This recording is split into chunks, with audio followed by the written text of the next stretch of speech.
안녕하세요. 백사호 목사입니다. 오늘은 7월 21일 목요일 아침입니다. 오늘도 변함없이 하나님의 말씀과 함께 하루를 시작하는 여러분 모두에게 크신 하나님의 놀라운 은혜가 종일토록 함께 하시기를 바랍니다. 오늘 주 하나님의 말씀은 어제 본문과 이어지는 히브리서 11장 말씀인데요. 히브리서 11장 23절부터 31절까지의 말씀입니다. 오늘 본문은 믿음이 무엇인가를 얘기한 이후에 믿음의 삶을 살았던 우리의 신앙의 선배, 믿음의 선배들이 어떻게 믿음의 삶을 살았는지를 사례를 통해 보여주고 있는데, 오늘 본문에서는 모세의 부모님이 어떻게 믿음을 따라 살았는지, 또 모세는 어떻게 믿음을 따라 살았는지, 또 여호수아와 갈렙 그리고 여리고성의 기생 라합이 어떻게 믿음을 따라 살았는지, 그들이 믿음을 따라 살았던 삶의 모습을 보여주고 있습니다.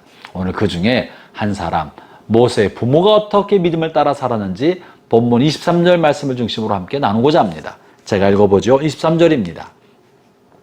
믿음으로 모세가 낳았을 때 그 부모가 아름다운 아이임을 보고 석 달 동안 숨겨 왕의 명령을 무소하지 아니하였으며. 당신 어떤 상황이었습니까? 이스라엘 히브리 민족의 숫자가 계속 늘어가고 있자 이것을 위협으로 여겼던 것입니다. 그래서 애굽 사람들과 애굽의 관리들과 바로는 이것을 위협으로 느껴서 히브리 민족의 숫자를 줄이고 마침내 그들을 멸족시키기 위해서 히브리 사람이 낳은 사내 아이는 다 죽이도록, 여자아이만 살려놓고 사내 아이는 다 죽이도록 명령하였습니다. 매우 많은 아이들이 유아 살해를, 학살을 당했던 거죠.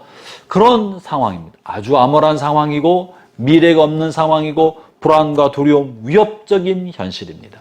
당시 히브리 사람들은 애굽 사람들의 노예가 아니었습니까? 왕의 준엄한 명령 앞에 노예가 어떻게 감히 왕의 명령을 거스릴 수가 있겠습니까? 상상도 못할 만한 일이었습니다.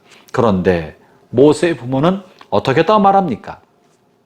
모세가 낳았을 때 그 부모가 아름다운 아이임을 보고 석 달 동안 숨겨 왕의 명령을 무소하지 아니하였다. 왕의 명령은 두려운 명령이고 위협적인 명령이고 암울합니다. 아무 희망이 없지만 모세의 부모가 모세가 태어나서 아름다운 아이임을 보고 왕의 명령을 두렵게 여기지 않았다고 말합니다. 여러분, 이것이요 모세가 예뻤기 때문에 라고 해석하는 건 적절하지 않습니다.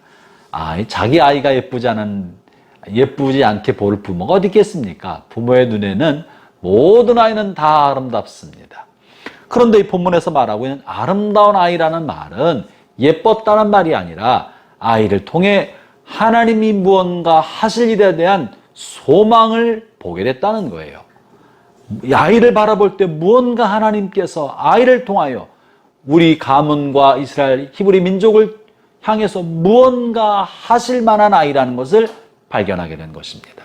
다시 말하면 아이가 아름다운 아이임을 보고, 이 말은 아이를 통해 희망의 씨앗을 발견하고 아이를 통해 소망의 씨앗을 발견하고, 그리고 나서는 애굽 왕이 내렸던 준엄한 명령, 아이를 다 죽이고 민족을 학살하려는 이 암혹하고 암울한 환경을 두려워하지 않고 오히려 이것을 거스려 아이를 석 달 동안이나 숨겨두었다라는 것이 본문의 말씀인 것이죠.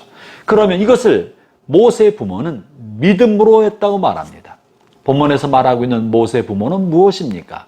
그것은 첫째, 암울하고 엄혹한 환경 안에 주눅이 들지 않고 하나님께서 자기에게 보내신 희망의 씨앗을 발견하고 그 희망을 붙들어서 암혹한 현실을 돌파하는 것, 이게 믿음인 것입니다. 지금은 비록 갓난아이고 100일도 안 된 어린아이이지만 이 어린아이 안에 하나님께서 무언가 하실 것에 관한 기대와 소망, 하나님이 하실 것에 대한 희망의 씨앗을 붙들었습니다. 이것은 정말 아주 작은 겁니다. 겨자씨만한 것입니다. 누가 볼 때 그것이 타당하다고 여겨지지 않을 수 있습니다. 부모의 눈에 예쁘지 않을 아이가 어디 있겠습니까? 그러나 모세의 부모는 모세를 바라볼 때 하나님이 무언가 모세를 통해 하실 것이다.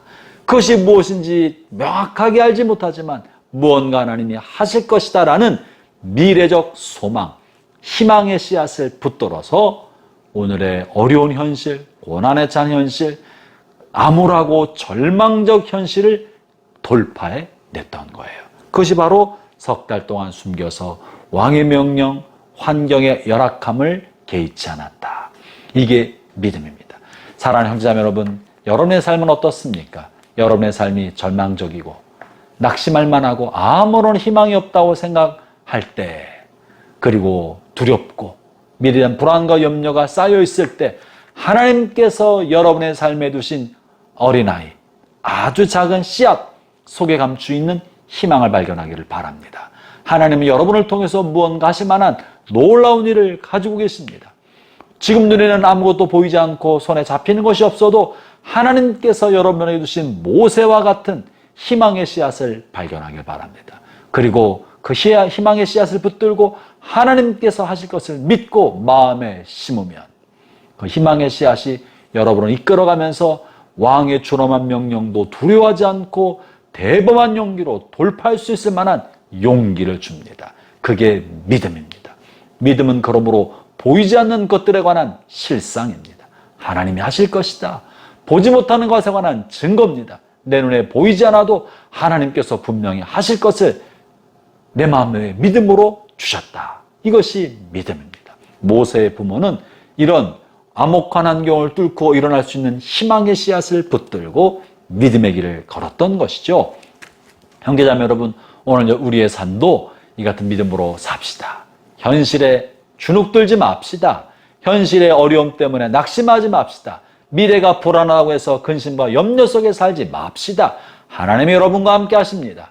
하나님이 여러분의 말씀의 씨앗을 주셨습니다. 하나님이 여러분의 환경 속에 헤아릴 수 없이 많은 희망의 파편과 씨앗을 이미 던져주셨습니다. 그 속에서 하나님이 하실 것을 발견하고 붙들 때 엄혹한 환경, 왕의 명령을 두려워하지 않고 대범하겠던 모세처럼 오늘도 담대하게 하루의 발걸음을 이어딛는 우리 모든 성도들 되시기를 축원합니다. 기도하겠습니다. 하나님 아버지 감사합니다. 주님이 우리에게 모세와 같은 아이를 이미 주셨습니다. 우리의 삶에 맡겨주신 모세와 같은 아이, 희망의 씨앗을 발견하고 이 희망의 씨앗을 붙들므로 현실을 능히 뚫고 나갈 수 있는 대범한 용기와 확신을 갖도록 도와 주시옵소서. 이와 같은 믿음의 삶을 살아가는 오늘 하루가 되고 남은 생활 되게 주옵소서. 예수님 이름으로 기도합니다. 아멘.